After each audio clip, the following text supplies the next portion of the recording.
कहानी की शुरुआत होती है रूस की मैक्सिमम सिक्योरिटी जेल से, जहां अंडरग्राउंड फाइट्स करवाई जाती हैं। गार्ड्स एक कैदी को लेकर आते हैं। वो था क्रशर, एक बेहद ताकतवर जेल फाइटर। उसकी ताकत का अंदाजा इस बात से लगाया जा सकता है कि 4 गार्ड्स ने उसे जंजीरों में बांध रखा था। जैसे ही वो हॉल में दाखिल होता है, सारे कैदी जोर जोर से उसका नाम पुकारने लगते हैं। जेलर उसे हरवाने के लिए एक नए फाइटर को लेकर आया था। गार्ड्स उसकी बेड़ियां खोल देते हैं और दोनों रिंग में उतरते हैं। फाइट शुरू होती है। नया फाइटर पूरी कोशिश करता है कि किसी तरह क्रशर को कमजोर कर दे, लेकिन उसका शरीर मानो लोहे का बना हो। उसे कुछ भी असर नहीं होता। कुछ ही सेकंड्स में क्रशर उस फाइटर को बेरहमी से मुक्के मार मार कर मौत के घाट उतार देता है। अब सीन कट होता है। हम कहानी के असली हीरो यूरी बोयका को देखते हैं। वो एक फरार मुजरिम था और साथ ही दुनिया के सबसे खतरनाक जेल फाइटर में से एक। उसने अपनी जिंदगी में कई गुनाह किए थे। उसका सिर्फ एक ही सपना था कि वो जेल फाइटर का चैंपियन बने। रूस की जेल से भागकर वो यूक्रेन पहुंच चुका था, जहां वो अंडरग्राउंड फाइट्स किया करता था। रिंग में बोयका अपने ओपोनेंट को बुरी तरह पीट कर हरा देता है और पूरा हॉल उसके लिए चीयर करने लगता है। लड़ाई के बाद बोयका चर्च जाता है और बाइबल दान करता है। फादर मुस्कुराते हुए कहते हैं, तुम्हारी मदद के बिना ये चर्च कभी नहीं बन पाता। अगर तुम सच्ची मुक्ति चाहते हो तो तुम्हें ये अंडरग्राउंड फाइट्स छोड़नी होंगी। ये खेल नहीं, गुनाह है। मैं चाहता हूँ कि तुम सही राह पर चलो। बोयका उनकी बात सुनकर खामोश रहता है और बिना कुछ कहे वापस अपनी ट्रेनिंग पर लौट जाता है। तभी उसका मैनेजर किरिल उसे बताता है, मुझे European mixed martial arts tournament के बारे में पता चला है। आज वहाँ के कुछ लोग यहीं आने वाले हैं। अगर तुमने उन्हें इम्प्रेस कर दिया तो तुम्हें टूर्नामेंट में खेलने का मौका मिलेगा। अब वो वक्त आता है जब बोयका को विक्टर के साथ रिंग में उतरना था। फाइट शुरू होती है। शुरुआत में विक्टर उसे जबरदस्त टक्कर देता है,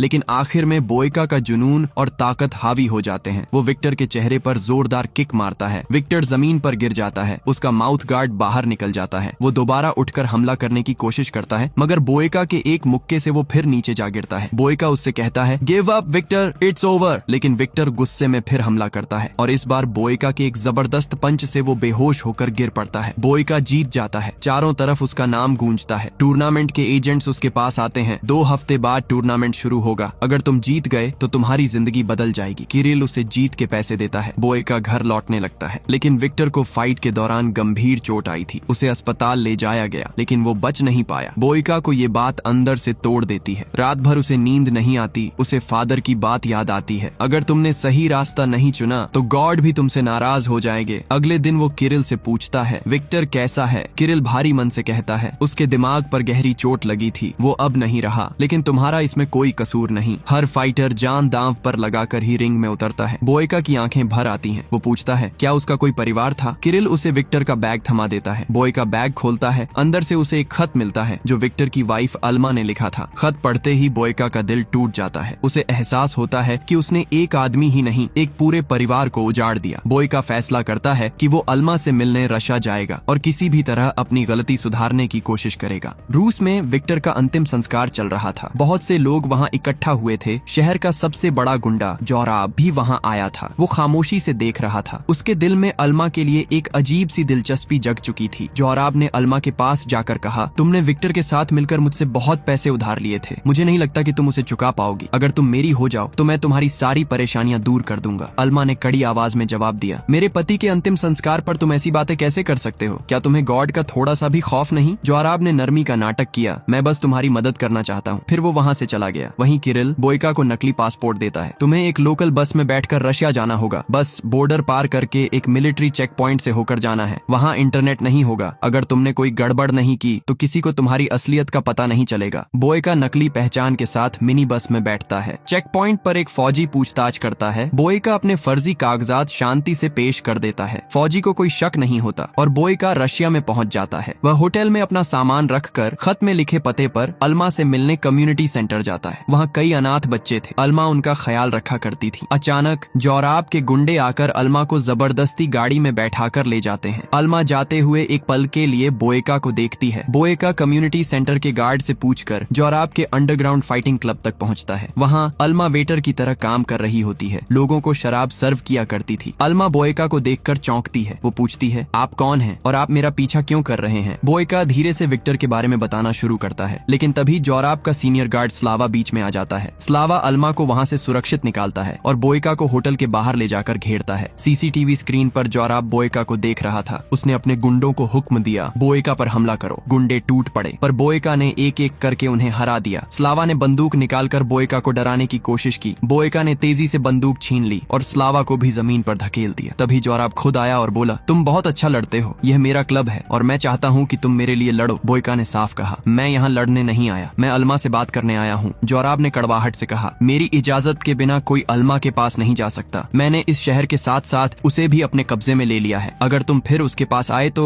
मैं तुम्हें जिंदा नहीं छोड़ूंगा। बोयका ने देखा वहाँ काफी सारे हथियारों से लेस गुंडे थे। एक अकेला वह इन सब का सामना नहीं कर सकता था, इसलिए वो चुपचाप वहाँ से निकल गया। जोराब ने स्लावा को हुक्म दिया, इस आदमी पर नजर रखो। स्लावा ने आदेश मान लिया। बोयका को अपनी पुरानी लड़ाइयों के सपने आते हैं, तेज, डरावने और खतरनाक। वह डर के मारे जाग जाता है। अगली सुबह बोयका फिर कम्युनिटी सेंटर लौट आता है। गार्ड उसे रोकने की कोशिश करता है। बोयका ने एक मुक्का मारकर उसे बेहोश कर दिया। वो अल्मा के पास जाकर विक्टर का खत थमाता है। अल्मा समझती है कि वो विक्टर का दोस्त है जो दूर से बस खत देने आया है। वो बोयका का शुक्रिया अदा करती है। बोयका पूछता है, क्या तुम्हारा बॉस जोराब तुम्हें परेशान करता है? अल्मा ने बताया, विक्टर और मैंने जोराब से कर्ज लिया था ताकि हम इन अनाथ बच्चों की मदद कर सकें। अब उधार चुकाने के लिए मैं जोराब के लिए काम करती हूँ। फिर अल्मा ने पूछा, क्या तुमने विक्टर की आखिरी फाइट देखी थी? बोयका घबराते हुए बोला, विक्टर ने अपनी आखिरी लड़ाई मुझसे लड़ी थी और उसके बाद वह चला गया। ये सब एक हादसा था। मैं उसकी कमी पूरी नहीं कर सकता, पर अगर मैं तुम्हारी किसी काम आ सकूं तो मुझे खुशी होगी। बोयका ने वही पैसे निकालकर अल्मा को दे दिए, वो पैसे जो उसने विक्टर के खिलाफ फाइट जीतकर जीते थे। अल्मा गुस्से से बोली, तुमने पैसों के लिए ही मेरे पति की जान ली होगी। मुझे तुम्हारे पैसों की जरूरत नहीं। अब यहाँ से चले जाओ और अपनी शक्ल फिर मत दिखाना। बोयका चुपचाप वहाँ से चला जाता है। जोराब अपने फाइटिंग क्लब के लिए नए फाइटर्स की तलाश में था, लेकिन उसे कोई अच्छा फाइटर नहीं मिल रहा था। तभी बोयका वहाँ आता है। उसने एक गार्ड को एक ही मुक्के में गिरा दिया और पूछा, अल्मा ने तुमसे कितने पैसे उधार लिए थे? जोराब मुस्कुराते हुए कहता है, तुम्हारा अल्मा से कोई लेना देना नहीं। अपनी पूरी जिंदगी की कमाई से भी तुम उसका कर्ज नहीं चुका सकते। बेहतर होगा शहर छोड़ दो, वरना मारे जाओगे। बोयका जवाब देता है, मैं एक सौदा करना चाहता हूँ। मैं तुम्हारे लिए फाइट करूंगा और बदले में तुम अल्मा का कर्ज माफ करके उसे आजाद कर दोगे। जोराब कहता है, ठीक है, तुम्हें मेरे लिए 3 फाइट्स करनी होंगी और अगर तुमने मेरे चैंपियन को हरा दिया तो मैं अल्मा का कर्ज माफ कर दूंगा। बोयका कहता है, मैं तैयार हूँ, लेकिन मुझे हर फाइट के बाद एक दिन का आराम और ट्रेनिंग की जगह चाहिए। जोराब उसे उसके असली नाम से बुलाता है, यूरी बोयका। वो हैरान रह जाता है कि जोराब को उसकी असलियत कैसे पता चली। जोराब कहता है, ये मेरा शहर है बोयका, यहाँ कोई मुझसे छुप नहीं सकता। पुलिस की चिंता मत करो, मेरे रहते वो तुम्हारा कुछ नहीं बिगाड़ सकते। स्लावा पूछता है, बॉस आप इस आदमी के पीछे वक्त क्यों बर्बाद कर रहे हैं? जोराब कहता है, हैरानी की बात है कि तुम यूरी बोयका को नहीं जानते, लेकिन जल्द ही जान जाओगे। थोड़ी देर बाद अल्मा बोयका से मिलने आती है। वो कहती है, क्या तुम्हें लगता है कि फाइट्स जीतकर तुम मुझे खरीद लोगे? मुझे तुम्हारी मदद और पैसों की कोई जरूरत नहीं, बस मुझे अकेला छोड़ दो। बोयका कहता है, मुझे तुमसे कुछ नहीं चाहिए। विक्टर की मौत मेरी वजह से हुई। मैं अपनी गलती सुधारने के लिए यह सब कर रहा हूँ। मैं तुम्हारे साथ खुद को भी बचाने आया हूँ। अल्मा को यकीन नहीं होता और वो वहाँ से चली जाती है। बोयका पास के जिम में जाकर ट्रेनिंग करने लगता है। एक आदमी उसे परेशान करने की कोशिश करता है, लेकिन बोयका की एक किक से वो नीचे गिर जाता है। रात को बोयका जोराब के क्लब में जाकर बोरिस से फाइट करता है। बोरिस उसका मुकाबला नहीं कर पाता और बोयका ने उसकी गर्दन पकड़ ली, जिससे उसने हार मान ली। जोराब के कहने पर अल्मा बोयका को पानी देती है। बोयका पूछता है, क्या यहाँ आसपास कोई ऐसी जगह है जहाँ मैं शांति से ट्रेनिंग कर सकूं? अल्मा कहती है, 5 मिनट की दूरी पर एक जिम है, वहाँ तुम आराम से प्रैक्टिस कर पाओगे। बोयका कहता है, मैं वहाँ जा चुका हूँ, लेकिन वहाँ बेवकूफों की कमी नहीं, वो मेरी ट्रेनिंग में रुकावट डालते हैं। अल्मा कहती है, कल कम्युनिटी सेंटर आ जाना, वहाँ तुम्हें ट्रेनिंग करने की जगह मिल जाएगी। अगले दिन बोयका कम्युनिटी सेंटर पहुँचता है। अल्मा उसे विक्टर के पुराने ट्रेनिंग रूम में छोड़कर चली जाती है। बोयका ट्रेनिंग शुरू करता है। कुछ देर बाद अनाथ बच्चे वहाँ आकर उसे देखने लगते हैं। अल्मा उन्हें वहाँ से जाने को कहती है, लेकिन बोयका मुस्कुराकर कहता है, उन्हें रहने दो, शायद इन्हें भी कुछ सीखने को मिले। अगली रात बोयका ने एक साथ ओजीरो और उसके भाई से लड़ाई की। शुरुआत में उसे काफी परेशानी हुई, लेकिन धीरे धीरे वह दोनों पर हावी होने लगा और ओजीरो पर जोरदार हमला कर दिया। मौके का फायदा उठाकर ओजीरो के भाई ने चुपके से बोयका की पीठ पर जोरदार लात मारी, जिससे उसकी पीठ में मोच आ गई और उसे बहुत तेज दर्द हुआ। अल्मा की ओर देखकर बोयका ने दर्द सह लिया और फिर तेजी से ओजीरो और उसके भाई को मात दे दी। दोनों बेहोश होकर जमीन पर गिर पड़े और बोयका ने यह फाइट जीत ली। जोराब हैरान रह गया, क्योंकि उसे उम्मीद नहीं थी कि बोयका एक साथ 2 फाइटर्स को हरा पाएगा। जोराब ने रशियन जेल ऑफिसर को पैसे देकर कहा कि क्रशर को यहाँ लाया जाए। ऑफिसर ने चेतावनी दी कि क्रशर एक खतरनाक मुजरिम है और उसे फिर से जेल से बाहर नहीं निकाला जा सकता। पिछली बार भी उसकी नौकरी खतरे में पड़ गई थी, इसलिए वह अब ऐसी गलती नहीं करेगा। जोराब ने कहा कि अगर ऑफिसर क्रशर को यहाँ ला दे तो उसे पैसे के साथ फरार मुजरिम यूरी बोयका भी मिल जाएगा। बोयका के बारे में सुनकर ऑफिसर ने राजी होकर क्रशर को लाने का वादा कर दिया। फाइट के बाद बोयका कम्युनिटी सेंटर में जाकर ट्रेनिंग करने लगा। उसका पूरा बदन दर्द कर रहा था, फिर भी वह लगातार ट्रेनिंग करता रहा। अल्मा आई और बोली कि विक्टर भी अक्सर फाइट के बाद ही ट्रेनिंग किया करता था। उसका कहना था कि जब मांसपेशियां दर्द करती हैं तो वही ट्रेनिंग के लिए सबसे अच्छा वक्त होता है। वो उसके लिए मरहम लाई थी जिससे उसकी पीठ को आराम मिलेगा। बोयका अपने हाथों से मरहम नहीं लगा पा रहा था, इसलिए अल्मा ने उसकी पीठ पर मरहम लगाया। अल्मा ने कहा कि तुम्हें मेरे लिए लड़ने की जरूरत नहीं है, मैं चाहती हूँ कि तुम ये शहर छोड़कर चले जाओ। बोयका ने पूछा कि वह खुद शहर क्यों नहीं छोड़ती, इतनी दूर चली जाओ कि जोराब तुम्हें ढूंढ भी ना पाए। अल्मा ने कहा कि अगर वह चली गई तो कम्युनिटी सेंटर के बच्चे रास्ता भटक कर गुंडे और माफिया बन जाएंगे। शायद बोयका को इस बात की गंभीरता का अंदाजा नहीं है। वह गुस्से में वहां से चली गई। जोराब ने अल्मा को विक्टर की मौत के बारे में गलत तरीके से भड़काया और बोयका के खिलाफ कर दिया और उसे किस करने की कोशिश की, लेकिन अल्मा ने उसे रोक दिया। जोराब ने धमकी दी कि अगर बोयका फिर आया तो वह उसे जिंदा नहीं छोड़ेगा और वहां से चला गया। अगले दिन अल्मा बोयका के कमरे में आई और उसने पूछा कि उस रात विक्टर के साथ क्या हुआ। वह चाहती थी कि बोयका उसकी आंखों में देखकर कहे कि वह सिर्फ एक हादसा था और उसने विक्टर को जानबूझकर नहीं मारा। बोयका ने कहा कि उसने जिंदगी में बहुत बुरे काम किए हैं और इसी वजह से वह लंबे समय तक जेल में रहा। शुरुआत से ही चैंपियन बनना मेरा सपना रहा है, पर मैंने कभी भी विक्टर को खत्म करने के बारे में नहीं सोचा। वह जानता है कि उसकी मदद से विक्टर वापस नहीं आएगा, पर उसे अपनी गलती का गहरा पछतावा है और वह अल्मा को आजाद करके रहेगा। अल्मा रोते हुए वहां से चली गई। रात को बोयका जोराब के खास फाइटर ईगोर से लड़ा। ईगोर ने लगातार बोयका की पीठ पर वार करके उसकी हालत बिगाड़ने की कोशिश की। बहुत दर्द के बावजूद बोयका ने अल्मा की खातिर दर्द सहते हुए ईगोर को हराने की लड़ाई जारी रखी। अंत में ईगोर बेहोश होकर जमीन पर गिर पड़ा। भीड़ बोयका के लिए चीयर करने लगी और अल्मा खुशी से रो उठी। बोयका को अब यूक्रेन लौटने के लिए मिनी बस में बैठना था, लेकिन जोराब ने उसे रोक लिया और कहा कि तुमने बहुत अच्छी लड़ाई लड़ी है, अब तुम्हें मेरे असली चैंपियन को हराना होगा। बोयका गुस्से में बोला कि मैंने तुम्हारे चैंपियन ईगोर को हरा दिया है, अब तुम्हें और क्या चाहिए। जोराब ने कहा कि ईगोर उसका असली चैंपियन नहीं है। अगर बोयका असली चैंपियन को नहीं हराता तो वह अल्मा को आजाद नहीं करेगा और उसे बेच देगा। बोयका के पास और कोई रास्ता नहीं था, इसलिए वो लड़ने के लिए मान लिया।